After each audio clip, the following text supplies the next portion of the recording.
कुछ कार्य किए नहीं जाते हैं, कराए जाते हैं। और पिछले 2005 के पश्चात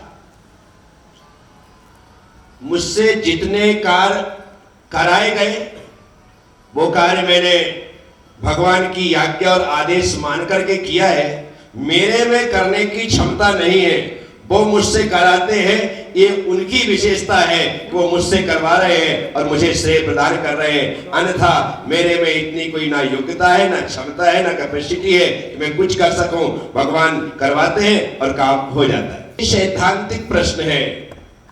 मनुष्य यदि मृत्यु के पश्चात फिर से मनुष्य होना चाहता है या बनता है तो मिथ्यात्व के साथ ही संभव है। सम्यक्त के साथ देवगति की प्राप्ति होती है, मनुष्य गति की प्राप्ति से मिथ्यात्व के साथ ही होती है। ऐसा आगम का विधान है, नियम है। बहुत बहुत आशीष। आप सभी लोगों के मन में जिज्ञासा है, हम उस समय में जब पहुंचेंगे तब पहुंचेंगे, लेकिन आज भगवान महावीर स्वामी के केवल ज्ञान कल्याणक के अवसर पर इस संवत्सरण में यही मान के चलो कि हम वही लाभ ले रहे। बहुत अच्छी भावना है आपकी। दिन रात मेरे स्वामी में भावना ए भाऊं, देहांत के समय में तुमको न भूल जाऊं। इस संपूर्ण जिंदगी हमने धर्म ध्यान करते हुए व्यतीत की है।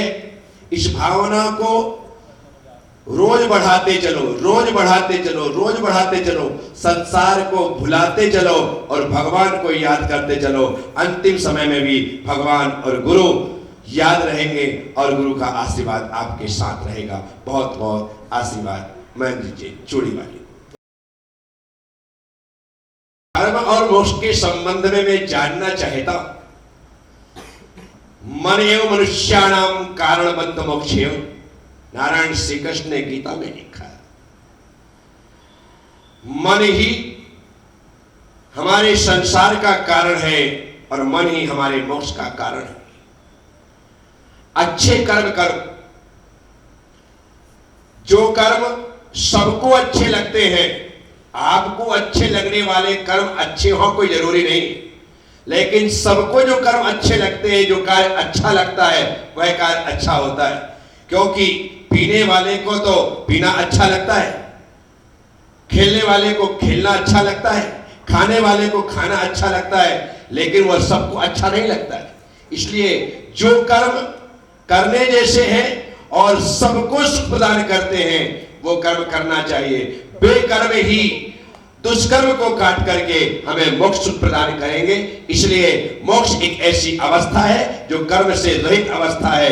उस अवस्था में अच्छे बुरे सभी कर्म नष्ट हो जाते हैं और आत्मा पूरी तरह से शुद्ध बुद्ध नित्य और निरंजन हो जाती है। बहुत बहुत आशीष। हम चिंतन कैसे करें? चिंतन का अर्थ है चिन मतलब आत्मा, तन मतलब शरीर। आत्मा और शरीर अलग अलग है। आत्मा और शरीर अलग अलग है।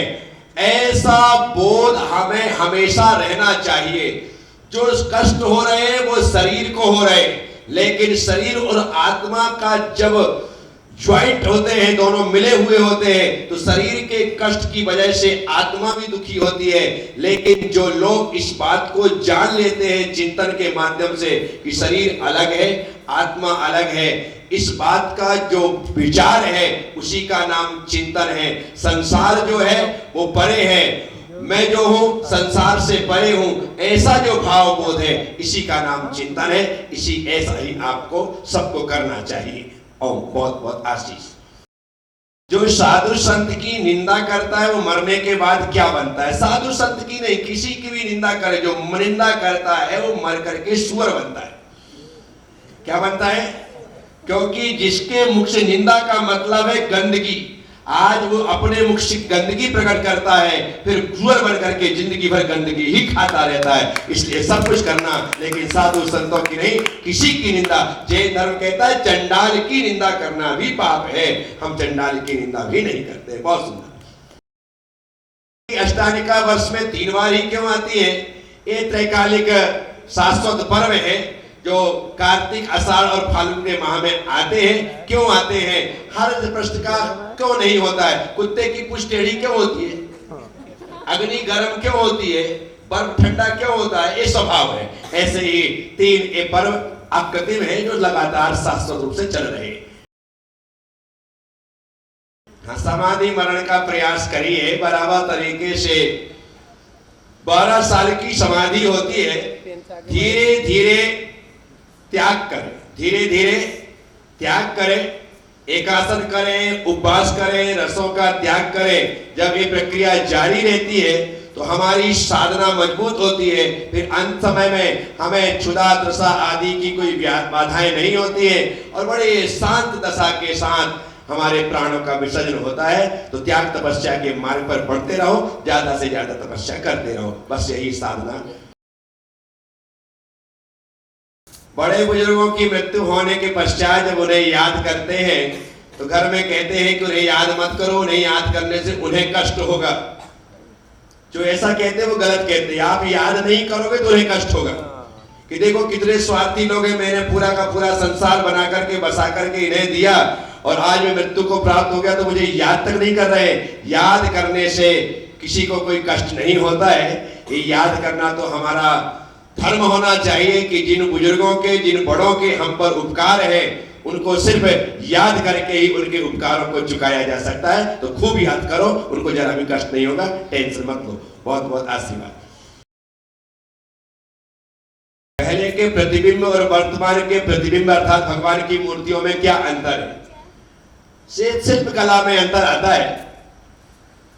जब जब कलाकार होते हैं तो कलाकार अपने अपने हिसाब से कलाओं को प्रदर्शित करते हैं, लेकिन वीतरागता में कोई अंतर नहीं आता है। पहले की भी मूर्तियां में वीतरागता होती थी, अभी की मूर्तियों में वीतरागता होती है। तो वीतरागता महत्वपूर्ण है। कला को मत देखो, वीतरागता को देखो, बस यही जरूरी है। श्रावक को प्रतिक्रमण और सामायिक रोज करनी चाहिए, क्योंकि प्रतिक्रमण से हमारे अतीत में हुए पापों का प्रक्षालन होता है और सामायिक से आते हुए पापों को रोका जाता है। तो इसीलिए आप ज्यादा कुछ ना कर सके तो कम से कम जो आलोचना पाठ और मेरी भावना है, आलोचना पाठ छोटा प्रतिक्रमण है और मेरी भावना छोटी सामायिक है, कम से कम इतना तो करना ही चाहिए। इनका कहना है कि हे भगवान, मुनि बनने वाला हर जीव मृत्यु के बाद स्वर्ग ही जाता है, ऐसा कोई नियम है? यदि मुनि अवस्था के साथ, संत अवस्था के साथ वह मृत्यु को प्राप्त करता है तो निश्चित तौर पर वह देवत्व को ही हासिल करता है। हाँ, यदि संतत्व छूट गया है, मृत्यु छूट गया है तो फिर अन्यत्र किसी भी गति में वह जा सकता है। बहुत अच्छा। बच्चे छोटे होते हैं, ना समझ होते हैं, नादान होते हैं, उनसे कोई गलती होती है तो उसका दोष मां को लगता है या बच्चों को ही लगता है? प्रश्न अच्छा है, क्योंकि आपकी छोटी बेटी है, वो गलती करेगी तो उसका पाप आपको लगेगा क्या? ऐसा कहा जाता है, लेकिन नहीं, इसके लिए विधि है।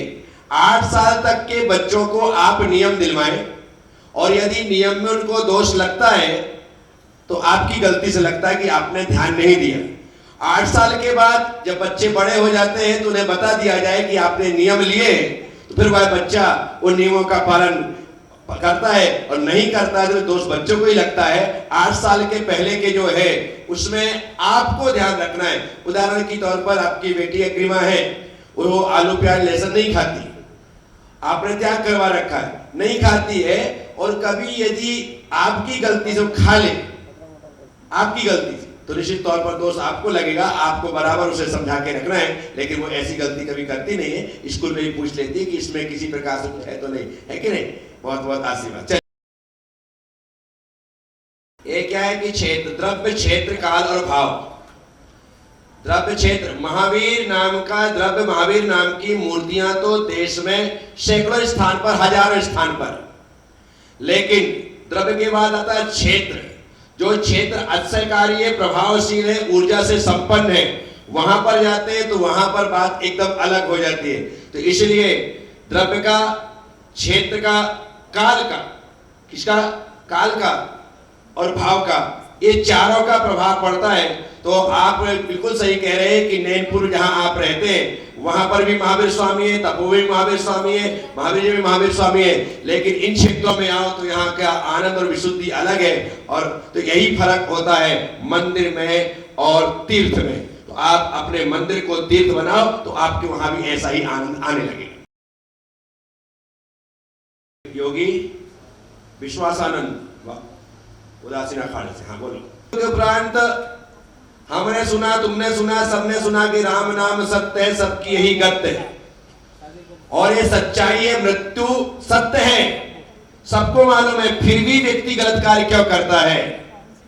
यही बात समझने की है कि हम गलत क्यों कर रहे हैं, जानते हुए भी हम जानते नहीं है। हमारे भीतर अज्ञान का ऐसा पर्दा पड़ा है कि उस अज्ञान की वजह से हम में मानते हैं कि सामने वाला मरा, मैं तो अजर अमर हूं, मुझे कुछ होने वाला नहीं है। और यह भ्रम व्यक्ति को मृत्यु तक उस राम नाम की सत्य से परिचय नहीं होने देता है और फिर उसकी भी गत वैसे ही हो जाती है जैसे दूसरों की हुई थी। तो अज्ञान के पर्दे को जो हटा देता है वो ज्ञानी जान जाता है कि मुझे राम नाम सत्य है, ये मरने के बाद नहीं, जीते जी जान लेना है। तो जीते जी जान लेता है फिर उसकी वैसी गत नहीं होती। हमारे इतने अच्छे कौन से कर्म थे जो आप हमें गुरु के रूप में मिले और मेरा मकान तपोभूमि के सामने बन गया है? ये निश्चित रूप से पिछले जन्मों का कोई ऐसा संचित पुण्य है जो आशासी बर्मा होने के बाद भी जैन संत को अपना गुरु मान करके अपना जीवन समर्पित कर रही है। तो ये निश्चित रूप से पुण्यों का संयोग होता है। पिछले जन्मों के ऐसे हम आज नहीं, पिछले जन्म में भी मिले होंगे, इसी कारण से इस जन्म में फिर से मिलना हो गया, अन्यथा कोई अचानक ऐसे नहीं मिल जाता है। जन्मों जन्मों से ये मिलना जुलना लगा रहता है। इसी कारण से हम यहाँ पर आए, आप यहाँ पर आई, यहाँ पर अपना मकान बनाया, हम मिले और ऐसे मिले कि आप तो पूरी तरह से घुल गए। बहुत बहुत आशीर्वाद, आप इसी प्रकार से हिली मिली रहे। भगवान महावीर स्वामी की कृपा और हमारी कृपा आप पर बरसती रहे। जो जैन धर्म कहता है साधु संतों को आहार देने वाला नियम से आहार दान के फल से भोग भूमि में जन्म लेता है और भोग भूमि से फिर स्वर्ग के सुख को भोगता है, फिर स्वर्ग के सुख से फिर यहाँ पर उत्तम राजा महाराजा बनता है। इसलिए शर्मा जी तो बिल्कुल सही काम कर रहे हो, आगे की तैयारी अच्छी है। हमारे सामने धर्म भी और कर्तव्य भी है, तो हमें सबसे पहले किसका पालन करना चाहिए? आपके इस प्रश्न को हमारे आचार्यों ने पहले ही सुन लिया था, इसलिए उन्होंने कहा कर्तव्य में धर्म, कर्तव्य ही धर्म। क्या है? कर्तव्य ही धर्म है। तो जो हमारा कर्तव्य है वह धर्म है। जैसे ट्रैफिक पुलिस है, वह चौराहे पर खड़ा है सुबह से लेकर के शाम तक और वो लोगों को एक्सीडेंट से बचाता है, तो अपने धर्म का निर्वाह कर रहा है, कर्तव्य ही उसका धर्म है। तो आपके साथ जो समस्या है, आपको अपनी माँ की सेवा करना है, ये आपका कर्तव्य आपको लगता है, अपनी आत्मा का कल्याण करना है, तो आपको एक काम करना चाहिए, अपनी मम्मी को समझाओ कि अपन दोनों एक साथ आत्मा का कल्याण करते हैं तो कोई समस्या ही नहीं आएगी, कर्तव्य भी पूरा हो जाएगा और धर्म भी पूरा हो जाएगा। सभी दान श्रेष्ठ है जब जहां जिस दान की आवश्यकता होती है। अब मेरा आहार का टाइम है तो आहार दान श्रेष्ठ है, बीमार हो तो औषध दान ठीक है, पढ़ रहा हूं किताब चाहिए तो ज्ञान दान श्रेष्ठ है, कोई मर रहा है बचाना है तो अभय दान श्रेष्ठ है। दान सभी श्रेष्ठ होते हैं और जहां उसकी जरूरत है वहां पर वह दान श्रेष्ठ होता है। विश्व समुदाय में, पूरे संसार में जैन शासन की प्रभावना कैसे हो, ये कह रहे हैं। हम अपने प्रवचन से, हम अपने ज्ञान से, हम अपने आचरण से, हम अपनी तपस्या से धर्म की प्रभावना कर सकते हैं। तो जिसके पास जो हो, हमारे शांति तीर्थ जी हैं, उनके पास तपस्या है, वो तपस्या से करे, कोई ज्ञान से करे, कोई आचरण से करे, कोई तप से करे। जिसके पास जो है उसे इतना वृद्धिंगत करे, अपने यहाँ धर्म की प्रभावना विश्व में होगी। अनजान में यदि हिंसा होती है तो हिंसा का पाप ज्यादा नहीं लगता है। अनजाने में कोई जहर खा ले और वो बच जाए तो कानून उसे दंड नहीं देता, क्योंकि उसने अनजाने में खाया। और जानबूझकर खा ले और बच जाए तो सरकार उसे जेल में भेज देती। कहाँ भेज देती कानून? इसीलिए अनजाने में होता है तो उसी का प्रायश्चित होता है, और जानबूझ करके होता है वो अत्याचार नहीं अनाचार होता है। तो आप चिंता मत करो, अपने आप को संभाल करके संयम का परिपालन करो। ओम नमः। मैडम कह रही मैं आहार क्यों नहीं दे सकती हूँ? ये जैन परंपरा की आहार की व्यवस्था थोड़ी अलग प्रकार की। नहीं, शर्मा देना बात अलग हो गया। हमारे नहीं, वर्मा और शर्मा में जमीन आसमान का अंतर हो जाता है। नहीं, हिंदू और मुसलमान से यहाँ संबंध नहीं है। यहाँ पर मुख्य बात यह है कि हम लोगों को आहार लेने का जो अधिकार भगवान ने दिया है वो जैन और वैष्णव ब्राह्मण से दिया है कि हरिया इनसे लो। पहले क्षत्रियों से भी लेते थे, लेकिन अब क्षत्रिय लोग मांसाहारी आदि सब कुछ हो रहे हैं तो उन लोगों से मना कर दिया गया है। तो हाँ, अगले जन्म में बराबर खूब आहार देना। तो यहाँ भी हम लोगों को जैन और ब्राह्मण इनसे आहार लेने का हक और अधिकार है और हम लोगों उनसे प्राप्त करते हैं।